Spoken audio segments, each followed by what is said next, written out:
Integrated writing task.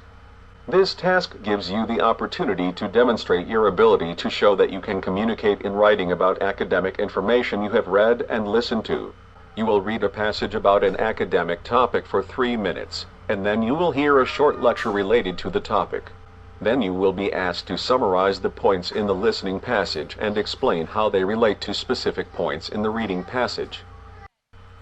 You will now see a text scrolling up on the screen. You may also find this text in the description box of this video. Now get ready to start reading. Organic food.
Now listen to a lecture on the same topic as the passage you have just read.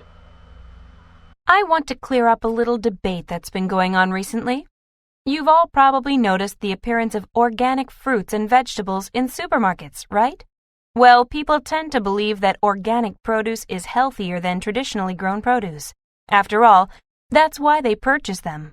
However, contrary to popular opinion, traditionally grown produce isn't any less healthy than organic produce is. There's this common belief that the chemicals used on traditionally grown produce are harmful to us, but in reality, your typical vegetable or piece of fruit in a supermarket contains just a tiny amount of chemicals. Produce is always washed before going to the market, and then it's washed again when it's put on the shelves. On top of that, most people wash their fruits and vegetables before they eat them too. All of this washing, it removes pretty much all of the chemicals that you might find on produce.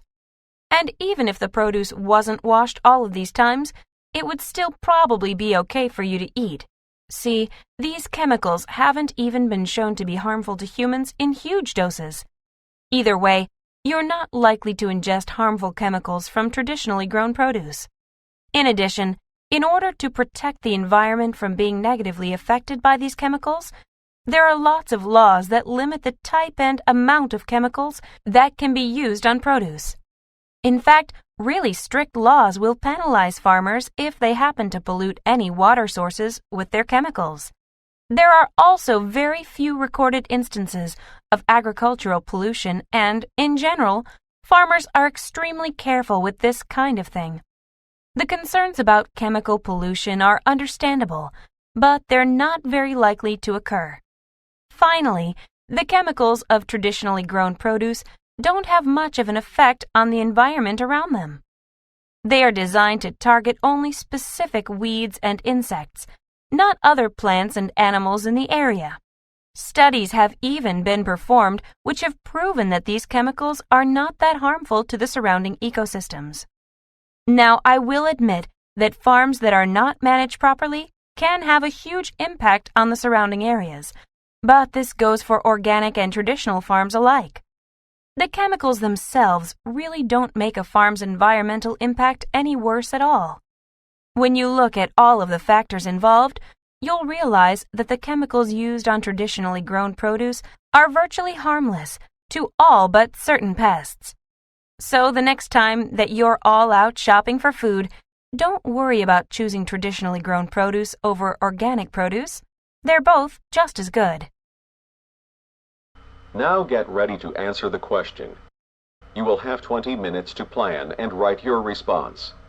In the description box of this video, you will find a 20-minute timer that you can use to time your response. Typically, an effective response will be 150 to 225 words. Essay question. Summarize the main points made in the lecture, being sure to specifically explain how they cast doubt on points made in the reading passage.